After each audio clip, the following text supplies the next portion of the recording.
شاء نہ حاجت روا نہ، یہ صرف اسی کی صفت ہے. مائی مریم اور اس کا بیٹا عیسیٰ جو ہے یہ خدائی صفات کے اندر اللہ کے شریک نہیں. پھر اللہ نے عیسائیوں کو مسئلہ سمجھانے کے لیے حضرت مائی مریم کی ولادت کا تذکرہ کیا. اور دیکھو مائی مریم کی جو ماں تھی کتنی پاک دامن عورت تھی اور نظر مان رہی تھی، انی نظرت لک، میں تیرے لیے نظر مانتی ہوں. اللہ نے مسئلہ سمجھا دیا کہ نظر اور منت اس کا تعلق بھی عبادت کے ساتھ ہے اور یہ بھی صرف اللہ کے لیے باندھنی چاہیے.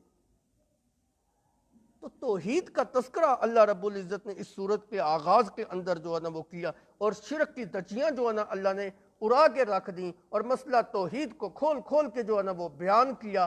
تو پہلا اصول جو تھا اللہ نے یا ایھا الذین آمنو کے اندر سمجھا دیا، اے ایمان والو، اگر تمہارا ایمان ہے، اگر تمہارا دعویٰ ایمان کا ہے پھر تمہیں کامیابی ملے گی، وگرنہ نہیں ملے گی. ایمان نہیں ہے تو کچھ بھی نہیں. پہلا اصول جو ہے اس کے اندر جو ہے یہ آ گیا. دوسرا اصول اس بیرو کے لفظ کے اندر آ گیا، صبر کرو. آنے والی تکلیف، جس وقت آپ ایمان کو قبول کر لیں گے نا، اللہ کی توحید کے اوپر پختہ اور مضبوط ہو جائیں گے، تو پھر یہ نہ سمجھیے کہ آپ کو پھولوں کے ہار پڑیں گے. نہ، مصائب کا سامنا کرنا پڑے گا، پھر تکلیفیں جھیلنا پڑیں گی، پھر مصائب آئیں گے، پھر دکھ آئیں گے، پھر سختیاں آئیں گی، پھر پریشانیوں کا سامنا جو ہے نا وہ کرنا پڑے گا، پھر آپ کے اوپر فتوے بھی لگیں گے، پھر آپ کے اوپر جملے بھی کسے جائیں گے، آپ کے ہی اپنے آپ کو جو ہے نا وہ تانے دیں گے. اور تو کتنے پاپیاں دی مسجد جانا ہے، کس طرف چل پڑے ہو جی، ان کے پیچھے نماز نہیں ہوتی جی. یہ تو چھوٹی چھوٹی تکلیفیں ہیں نا، بعض دفعہ مارے بھی کھانی پڑتی ہیں حق کے لیے. توحید کے پیغام کو جو ہے نا قبول کرنے کے بعد آپ کو مصائب کا سامنا جو ہے نا وہ کرنا پڑے گا. تو اللہ رب العزت نے فرمایا اصبرو، صبر کا مظاہرہ جو نہ کرو. اور اس سورہ مبارکہ کے اندر اللہ نے کتنے ہی مقامات پر جو ہے نا وہ صبر کا تذکرہ کیا، صبر کرو صبر کرو صبر کرو. یہ قریب قریب آپ نے جو ہے نا ایک آیت پڑھی ہے، بالکل اسی صفحے کے اندر جو ہے نا وہ دیکھیں، ایک صفحہ پیچھے جائیں، آخری لائن پہ لکھا ہوا ہے فالذین ہاجروا واخرجوا. یہ صحابہ کی صفات اللہ بیان کر رہے ہیں، وہ لوگ جنہوں نے ہجرت کی، واخرجوا من دیارہم، اپنے گھروں سے نکالے گئے، وَأُوذُوا فِي سَبِيلِي، میرے رستے کے اندر ستائے گئے، وَقَاتَلُوا، اور لڑنے کے اوپر تل پڑے، وَقُتِلُوا، اور میدان جہاد کے اندر شہادت کا رتبہ انہوں نے جو نہ فائد کیا، لَأُكَفِّرَنَّ. یہ کتنی بڑی بڑی جو نہ وہ چیزیں ہیں، کوئی چھوٹی چیزیں ہیں. ہجرت کرنا میں نے پچھلے درس میں بتایا کوئی آسان کام ہے؟ کتنا مشکل کام ہے. ہجرت کے لیے اپنے والدین، عزیز و اقارب، اولاد، بیوی، بچے، تجارتیں، معیشت، مکان، املاک، سب کچھ چھوڑنا پڑتا ہے. اخرجوا فی سبیلی، اپنے گھر سے نکالے گئے. کبھی آپ تصور تو کریں، آج آپ کو یہ کہہ دیا جائے آپ اپنے گھر میں نہیں رہ سکتے، جاؤ جدھر مرضی جاؤ، کوئی آسان کام ہے؟ کہاں جائیں گے؟ آپ کے رشتہ دار بھی ہیں، چچا بھی ہے، خالہ بھی ہے، ماموں بھی ہے، پھپھی بھی ہے، پھر بھی آپ سوچنے پہ مجبور ہوں گے ایک دن، 2 دن، 4 دن، 10 دن تو رہ لوں گا، ساری زندگی کے لیے تو نہیں رہ سکتا. کہاں جاؤں گا؟ وَأُخْرِجُوا فِي سَبِيلِي وَأُوذُوا فِي سَبِيلِي، میرے رستے کے اندر انہوں نے پتھر بھی کھائے ہیں، گالیاں بھی سنی ہیں، تکلیفیں بھی برداشت کی. وَقَاتَلُوا، حتیٰ کہ اپنی جان تک کا نذرانہ جو ہے نا وہ پیش کرنے کے لیے تیار ہو گئے. وَقُتِلُوا، مارنے اور مرنے کے اوپر جو ہے نا وہ تیار ہو گئے. کتنی بڑی بڑی تکلیفیں اللہ نے جو ہے نا صحابہ کی جو ہے نا وہ ذکر کی ہیں. پھر انبیاء کی تکلیفوں کا اللہ نے تذکرہ کیا. اس سے تھوڑا سا اور پیچھے جائیں، آپ نے حضرت ابو بکر صدیق کی تکلیف کا جو ہے نا وہ تذکرہ سنا ہوگا کہ جس وقت اللہ کے پیغمبر نے ان کو یہود کے مدرسے کے اندر بھیجا تھا، تو ایک یہودی نے نازیبہ کلمات اللہ رب العزت کی شان میں گستاخانہ کلمات کہے تھے، اور تمہارا رب تو بھوکا ہے، مانگتا ہے، ہم سے بھیک مانگتا ہے، ہم امیر ہیں. حضرت ابو بکر سے رہا نہ گیا، زوردار تماچا اس کے منہ کے اوپر جو نہ رسید کیا. دل دکھا تو یہ کام کیا نا. حالانکہ اللہ کے پیغمبر نے فرمایا ارحم امتی بی امتی ابی بکر، میری امت کا سب سے مہربان اور رحم دل انسان اگر کوئی ہے تو ابو بکر. اتنا مہربان اور مشفق اور نرم دل ہونے کے باوجود تھپڑ دے مارا. اللہ کی توہین برداشت نہیں کر سکتے۔ قصہ آپ پیچھے سماعت کر چکے ہیں، عرض کر رہا ہوں جس وقت آپ توحید کو قبول کریں گے نا، پھر درمیان میں مشقتیں اور تکلیفیں آپ کو جو ہے نا برداشت کرنا پڑیں گی۔ اللہ رب العزت نے فرمایا اصبروا، یہ دوسرا اصول ہے، اللہ کے دین کی خاطر تمہیں جتنی بھی تکلیف دی جائے، ستائے جاؤ، صبر کا مظاہرہ تم نے کرنا، بے صبری نہیں کرنی۔ یوں نہیں کہنا کہ چھڈو یار اس دین نو، یہ مشقتیں ہی مشقتیں نے، تکلیفاں ہی تکلیفاں نے، جدوں دا اس پاسے میں آیا ہوں ادوں دا آرام ہی کوئی نہیں، سکون ہی کوئی نہیں۔ اپنے آپ کو مشقت برداشت کرنے کا عادی بنائیں، اللہ کی دین کی خاطر۔ تجارت کے لیے مشقت اٹھاتے ہو کہ نہیں؟ کتنے سفر کرتے ہو، کہاں کہاں تک جاتے ہو، اپنی اولاد کو چھوڑ کے جاتے ہو، اپنے گھر بار کو چھوڑ کے جاتے ہو، کبھی لاہور جا رہے ہو، کبھی پشاور جا رہے ہو، کبھی کراچی جا رہے ہو، کبھی بیرون ملک جا رہے ہو، بچوں کے لیے نا، کہ میری تجارت مضبوط ہو جائے، میری معیشت مضبوط ہو جائے۔ کبھی آپ نے اللہ کے دین کی خاطر بھی سختی برداشت کی ہے؟ جب تک آپ اللہ کے دین کی خاطر سختیاں برداشت نہیں کریں گے، تکلیفوں کو برداشت نہیں کریں گے، اللہ کے ہاں آپ کو وہ رتبہ اور مقام نہیں مل سکتا۔ لعلکم تفلحون اس آیت کا آخری جملہ ہے، کامیابی چاہتے ہو اصبروا، صبر کرو۔ تو یہ دوسرا اصول اللہ رب العزت نے جو ہے نا وہ بیان کیا۔ تیسرا اصول وصابروا، دشمن کے مقابلے میں ڈٹ جاؤ۔ لفظی ترجمہ اس کا بھی وہی ہے کہ صبر کرو، اصبروا وصابروا، لیکن مفسرین نے تھوڑا سا جو ہے نا اس میں فرق کر دیا۔ اصبروا خود جو ہے نا وہ ڈٹے رہو، وصابروا اور جس وقت میدان جہاد کے اندر تمہارا پالا پڑ جائے نا، دشمن سے مقابلہ پڑ جائے، پھر پیٹھ پھاسو بالصبر۔ اصبروا، دین کی خاطر قربانیاں جو ہے نا وہ دیا کرو۔ اور بعض مفسرین نے یہ بھی جو ہے نا وہ ترجمہ کیا جی، خود بھی ایمان کے اوپر قائم رہو اور دوسروں کو بھی اس کے اوپر ڈٹ جانے کا حکم دیا کرو۔ اصبروا وصابروا، خود بھی ڈٹ جاؤ اور دوسروں کو بھی جو ہے نا وہ ڈٹنے کا حکم دو۔ یہ جو صبر ہے نا، صبر یہ مختلف چیزوں کے اوپر ہوتا ہے، اس کا معنی مختلف ہوتا ہے۔ بعض اوقات صبر کا معنی ہوتا ہے صبر علی الطاعات، اللہ کی اطاعت اور بندگی کے اوپر ڈٹ جانا، صبر کرنا۔ اور صبر کا ایک معنی ہوتا ہے صبر عن المعصیت، کہ گناہ سے، گناہ کے کاموں سے اپنے آپ کو روک لینا، یہ بھی صبر ہے۔ صبر کا ایک معنی ہوتا ہے رک جانا، اپنے آپ کو گناہ کے کاموں سے روک لینا۔ اللہ اور اس کے رسول نے جن کاموں سے رکنے کا حکم دیا، بس اپنے آپ کو ان کاموں سے جو ہے نا وہ روک لو۔ اور صبر کا ایک معنی ہوتا ہے صبر عن المصائب، کہ مصائب کے اوپر صبر علی المصائب، مصائب کے اوپر جو صبر کرنا، تکلیفوں کے اوپر صبر کا مظاہرہ کرنا۔ جیسے اللہ نے قرآن میں فرمایا استعینوا بالصبر والصلاۃ، تمہیں تکلیف دی جاتی ہے، ستائے جاتے ہو، نماز پڑھو، نماز کے ذریعے اور صبر کے ذریعے جو ہے نا اللہ سے استعانت جو ہے نا وہ حاصل کرو، اللہ سے مدد جو ہے نا وہ حاصل کرو۔ تو تیسرا اصول جو ہے نا وہ یہ بیان کیا، وصابروا، میدان جہاد کے اندر ڈٹ جاؤ۔ میدان جہاد اگر دشمن کا پالا پڑ دے، دشمن سے آمنا سامنا ہو جائے، بھاگنا نہیں ہے۔ کبھی دل کے اندر یہ خواہش نہ لایا کریں کہ کاش پاکستان اور انڈیا کی جنگ ہو نا، بڑا مزہ ہے نا۔ یہ میں حدیث آپ کو سنا رہا ہوں، دشمن کے مقابلے میں آنے کی کبھی خواہش نہ کرو۔ ہاں اگر اتفاق سے ایسا جو ہے نا وہ ہو گیا ہے کہ دشمن کے مقابلے میں آنا پڑ ہی گیا ہے، پھر پیچھے نہیں ہٹنا، پھر دشمن کی صفوں کے اندر گھسنا ہے، پھر اپنے تن من دھن کی بازی جو ہے نا وہ لگا دینی ہے، پھر ایڑی چوٹی کا زور لگا کے دفاع بھی کرنا ہے اور اس کا جو ہے نا رد بھی کرنا ہے اور اس کے مقابلے کے اندر جہاد بھی کرنا ہے۔ اللہ سے عافیت مانگا کرو، جنگ نہ مانگا کرو۔ اگر جنگ آ جائے تو پھر پیٹھ دے کے بھاگا نہ کرو۔ جو انسان میدان جہاد سے پیٹھ دے کے بھاگتا ہے نا، اللہ کے غضب کا مستحق ہوتا ہے، اللہ کی لعنت کا مستحق ہوتا ہے، جہنم کا مستحق ہوتا ہے۔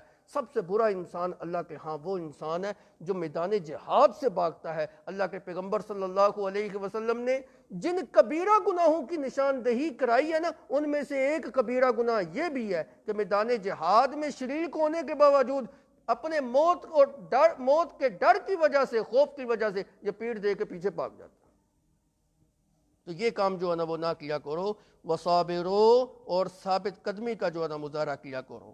ورابطو، چوتھا اصول بیان ہو رہا ہے جی، ورابطو، دشمن کے مقابلے میں مستعد ہو جاؤ، تیار رہو۔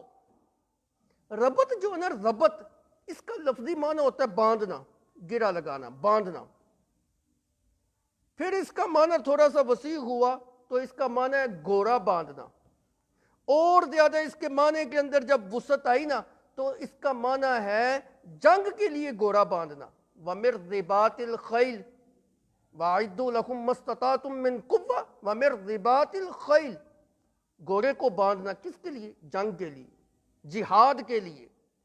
پھر اور زیادہ جب اس کے معنی کے اندر وسعت آئی نا تو اس کا معنی یہ ہوا کہ میدان جہاد میں جو اسلام کی آخری سرحد ہے، اسلام کے علاقے کی سرزمین کی جو آخری سرحد ہے، اس سرحد کے اوپر کھڑے ہو کے پہرا دینا تاکہ دشمن کا رخ اس طرف نہ ہو، دشمن جو ہے نا اس طرف آ بھی نہ سکے۔ اب جو ہے نا یہ اس معنی کے اندر ہے کہ اسلام کی سرحدوں کی حفاظت کرنا، اسلام کے سرحدوں کی نگہبانی کرنا، اسلام کے سرحدوں کے اوپر کھڑے ہو کے نگرانی کرنا کہ دشمن جو ہے نا وہ اس طرف نہ آ جائے۔ اور حدیث مبارکہ کے اندر اس بندے کے اتنے فضائل ہیں نا میرے نبی صلی اللہ علیہ وسلم نے فرمایا اسلام کی سرحد کے اوپر کھڑے ہو کے جو بندہ اسلام کی سرحد کو تحفظ فراہم کرتا ہے، کوئی انسان ساری زندگی نوافل پڑھتا رہے نا، ساری زندگی روزے رکھتا رہے، رمضان کے روزے چھوڑ دے، میں نفل کی بات کر رہا ہوں، نفلی روزے ساری زندگی رکھتا رہے، نفلی عبادت ساری زندگی کرتا رہے، اس مجاہد کے جو نا رتبے کو نہیں پا سکتا جو ایک لمحے کے لیے اسلام کی سرحد کے اوپر کھڑے ہو کے نگہبانی کرتا۔ چھوٹا سا معمولی سا جو ہے نا اس کا فائدہ ہے جی۔ اور ایک روایت کے اندر آتا ہے 1000 مہینوں کا قیام اور سیام، 1000 مہینوں کی نفلی عبادت اور روزے جو ہے نا رکھنے والا انسان اس کے مقابلے کے اندر جو ہے نا وہ نہیں پہنچ سکتا۔ اور ایک روایت کے اندر اللہ کے پیغمبر نے فرمایا جو اسلام کی سرحدوں کا محافظ بنتا ہے اللہ اس کو قبر کے فتنوں سے محفوظ رکھتے، اس کو عذاب قبر جو ہے نا وہ نہیں ہوتا۔ اور ایک روایت کے اندر اللہ کے پیغمبر صلی اللہ علیہ وسلم نے فرمایا انسان مرنے کے بعد اس کے سارے عمل منقطع ہو جاتے ہیں، کسی عمل کا اس کا اجر اور ثواب نہیں ملتا، جو کر چکا بس جی۔ لیکن اسلام کی سرحد کی پہرے داری کرنے والا انسان اگر اس حالت کے اندر کبھی مر بھی جائے نا اللہ اس کے عمل کو منقطع نہیں کرتے، برابر اس کو اجر اور ثواب جو ہے نا ملتا رہتا ہے۔ کیوں؟ وجہ کیا ہے کہ اس کا یہ عمل اس کے لیے صدقہ جاریہ بن جاتا ہے؟ کیوں؟ اس ایک بندے کی وجہ سے۔ کبھی آپ تصور کریں نا آنکھیں بند کر کے ذہن کے اندر کہ ایک بندہ اسلام کی سرحد کے اوپر کھڑا ہے، کلاشنکوف اس نے تانی ہوئی ہے، سارے پیچھے بستی والے سوئے ہوئے ہیں، یہ اکیلا جناب ادھر بیدار آنکھ کے ساتھ ادھر جو ہے نا وہ کھڑا ہے، دشمن اس طرف نہ آ جائے، سارے لوگ امن اور چین کی نیند سو رہے ہیں، کچھ عبادت کرنے والے امن کے ساتھ عبادت کر رہے ہیں، بچوں کی زندگی محفوظ ہے اس بندے کی وجہ سے، عورتوں کی عزت اور عصمت محفوظ ہے تو اس مجاہد کی وجہ سے، عابدین کی عبادت اگر وہ امن اور چین کے ساتھ کر رہے ہیں تو اس مجاہد کی وجہ سے، رات کو سونے والے اگر میٹھی نیند سو رہے ہیں تو اس مجاہد کی وجہ سے۔ کتنی چیزیں ہیں جی، پوری بستی کا انحصار اس جو ہے نا ایک مجاہد کے اوپر ہے۔ اگر خدا نہ خواستہ ہے یہ بھی سو جائے یا اسلام کی سرحد کو چھوڑ کر بھاگ جائے، عورتوں کی عصمت محفوظ رہ سکتی ہے، بچے محفوظ رہ سکتے ہیں، آپ کی تجارت محفوظ رہ سکتی ہے، آپ کی معیشت، آپ کا مال، آپ کی املاک محفوظ رہ سکتی ہیں؟ کچھ بھی محفوظ نہیں ہے۔ تو یہ بندہ کتنا اونچا کام کر رہا ہے۔ اس لیے اللہ کے پیغمبر صلی اللہ علیہ وسلم نے فرمایا اسلام کی سرحد کی نگرانی کرنے والا جو انسان ہے، اللہ رب العزت اس کی موت کے بعد بھی اس کے عمل کو جو دنیا کے اندر یہ نیکی کے کام کرتا رہتا تھا برابر اجر ثواب دیتے رہتے ہیں۔ کبھی یہ سلسلہ جو ہے نا وہ منقطع ہوتا ہی نہیں۔ اور ایک روایت کے اندر آتا ہے اللہ کے پیغمبر صلی اللہ علیہ وسلم نے فرمایا اللہ رب العزت کو دو آنکھیں جو ہے نا وہ بڑی پسندیدہ آنکھیں ہیں۔ ایک وہ آنکھ جو رات کے خلوت اور تنہائی اور اندھیرے کے اندر اللہ کے ڈر اور خوف سے جو ہے نا وہ روتی ہے، اور دوسری وہ آنکھ جو رات کو بیدار ہو کے اسلام کی سرحد کی جو ہے نا وہ نگہبانی جو ہے نا وہ کرتی ہے۔ یہ رباط کی ظاہری صورت ہے۔ رباط کس کو کہتے ہیں؟ گورے باندھنے کو۔ رباط کس کو کہتے ہیں؟ اسلام کی سرحد کی نگرانی کرنے کو۔ جس طرح گھوڑا جہاد کے لیے باندھا جاتا ہے، اس بندے نے اپنے آپ کو سرحد کے اوپر باندھ لیا۔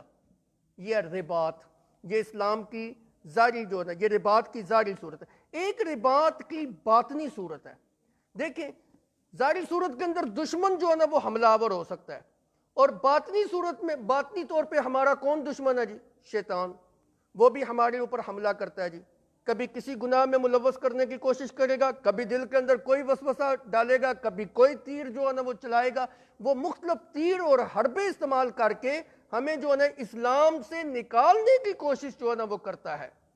تو جس بندے نے اس اپنے جسم کے اوپر اسلام کی سرحدوں کو محفوظ کر لیا کہ شیطان کو پھٹکنے نہیں دیا، اس کے وسوسے کے پیچھے نہیں چلا اور اپنا تحفظ فراہم کر لیا، اپنے آپ کو تحفظ جو ہے نا وہ فراہم جو نہ دے، یہ ہے باطنی رباط۔ اور یہ بات میں اپنی طرف سے نہیں کر رہا، اللہ کے پیغمبر صلی اللہ علیہ وسلم نے فرمایا آؤ میں تمہیں ایک ایسی چیز جو ہے نا وہ بتا دوں جس کی وجہ سے تمہارے سارے گناہ جو ہے نا معاف ہو جائیں گے، جس کی وجہ سے تمہارے درجات جو ہے نا وہ بلند ہو جائیں گے۔ ایک وہ بندہ جو مسجد کے اندر آتا ہے، باوجود سخت سردی کے مشقت برداشت کر کے کامل طریقے سے وضو کرتا ہے، باوجود درد اور تکلیف ہونے کے پھر بھی جو ہے نا وہ کامل طریقے سے وضو کرتا ہے، اور اخلاص کے ساتھ جو ہے نا وہ اللہ کے حضور کھڑے ہو کے جو ہے نا وہ نماز پڑھتا ہے، اور پھر دوسری نماز آنے کا انتظار جو ہے نا وہ کرتا ہے۔ ہر وقت وہ اسی کام کے اندر لگا ہوا ہے۔ ایک نماز پڑھ کے گیا ہے جی، دوسری نماز کے انتظار کے اندر لگا ہوا ہے، دوسری نماز پڑھ کے گیا جی، تیسری نماز کے انتظار کے اندر جو ہے نا وہ لگا ہوا ہے، دل اس کا مسجد کے اندر لٹکا ہوا ہے۔ جس طرح اس بندے نے اپنے آپ کو سرحد کے اوپر باندھ لیا تھا نا، اس نے اپنے آپ کو مسجد کے ساتھ باندھ لیا جی۔ آپ نے فرمایا ذالکم الرباط، یہ بھی رباط ہے۔ جو بندہ اپنے اس جسم کی جو ہے نا وہ حفاظت کر رہا ہے اور شیطان کا تسلط اس کے اوپر چلنے نہیں دے رہا، اللہ اور اس کے رسول کے احکام کی جو ہے نا وہ پیروی کے اندر جو ہے نا وہ لگا ہوا ہے۔ یہ چوتھا اصول ہے جی، ورابطو، دشمن کے مقابلے میں ہمیشہ تیار رہو، ورابطو، دشمن کے مقابلے میں مستعد رہو، ورابطو، ہمیشہ دشمن کے مقابلہ کرنے کے لیے اپنے آپ کو جو ہے نا وہ تیار رکھو، کبھی بھی غافل جو ہے نا وہ نہ ہو۔ اور پانچواں اصول اللہ رب العزت نے فرمایا واتقوا اللہ، اللہ سے ڈر جاؤ، واتقوا اللہ، اللہ سے ڈر جاؤ، تقوی اختیار جو ہے نا وہ کرو، ہر دم اللہ سے جو ہے نا وہ ڈرتے رہو، اس کی نافرمانی نہ کرو، اس کی حکم عدولی نہ کرو، اس کی نافرمانیوں سے اپنے آپ کو جو ہے نا وہ بچاؤ، گناہوں سے اپنے آپ کو جو ہے نا وہ بچاتے رہو۔ اور شاہ ولی اللہ رحمۃ اللہ علیہ نے اپنی کتاب کے اندر جو ہے نا تقوی کی تعریف کرتے ہوئے فرمایا شریعت کی حدود کی جس بندے نے حفاظت کی ہے، شریعت کی حدود کی حفاظت کرنے کا مطلب یہ ہے کہ اللہ نے جن کاموں سے روکا نا وہ بندہ ان کاموں سے رک گیا، یہ اس بندے نے تقوی جو ہے نا وہ اختیار جو ہے نا وہ کر لیا۔ اور شیخ عبد القادر جیلانی رحمۃ اللہ علیہ نے اپنی کتاب غنیۃ الطالبین کے اندر جس وقت تقوی کی تشریح کی نا تو بعد میں آخر میں یہ آیت لکھ دی ان اللہ یأمر بالعدل والاحسان وایتاء ذی القربی وینہی عن الفحشاء والمنکر والبغی، یہ جتنی چیزیں ہیں جس بندے نے اس کے اوپر عمل کر لیا بس اس نے تقوی کو جو ہے نا وہ اختیار کر لیا۔ تو اس صورت کے اندر تو اللہ رب العزت نے کئی احکامات کے ساتھ جگہ جگہ جو ہے نا وہ تقوی اختیار کرنے کا جو ہے نا وہ حکم دیا۔ پھر فرمایا لعلکم تفلحون، جس بندے نے ان چیزوں کو اپنا لیا، ان ساری صفات کو اپنے اندر پیدا کر لیا، ایمان بھی لے آیا، تکلیفوں کے اوپر صبر کا مظاہرہ بھی کیا، دشمن کے مقابلے میں میدان جہاد کے اندر جو ہے نا ڈٹ کے مقابلہ بھی کیا، اور اپنے آپ کو دشمن کے لیے ہر وقت مستعد اور تیار بھی رکھا، اور ہر دم اپنی زندگی کا ایک ایک لمحہ اللہ سے ڈر کے گزارا۔ لعلکم تفلحون، کامیابی اسی کا مقدر ہے، وہی بندہ جو ہے نا وہ کامیاب ہوگا۔ پھر عرض کر دیتا ہوں، اس صورت کے اندر اللہ نے 4 مضمون بیان کیے، اب خلاصہ بیان کرنے لگا ہوں۔ وہ چاروں مضمون اللہ نے اس آخری آیت کے اندر بیان کیے۔ یا ایھا الذین آمنو کے اندر 2 چیزیں بیان کی، ایمان اور رسالت، توحید اور رسالت۔ توحید کیوں؟ ایمان کیا ہے جی؟ اللہ کے اوپر ایمان لانا، نبیوں کے اوپر ایمان لانا، کتابوں کے اوپر، رسولوں کے اوپر، فرشتوں کے اوپر، اچھی بری تقدیر کے اوپر، روز آخرت کے اوپر، وہ ساری چیزیں جو نا اس کے اندر آ گئی، ایمان بھی آ گیا، رسالت بھی آ گئی۔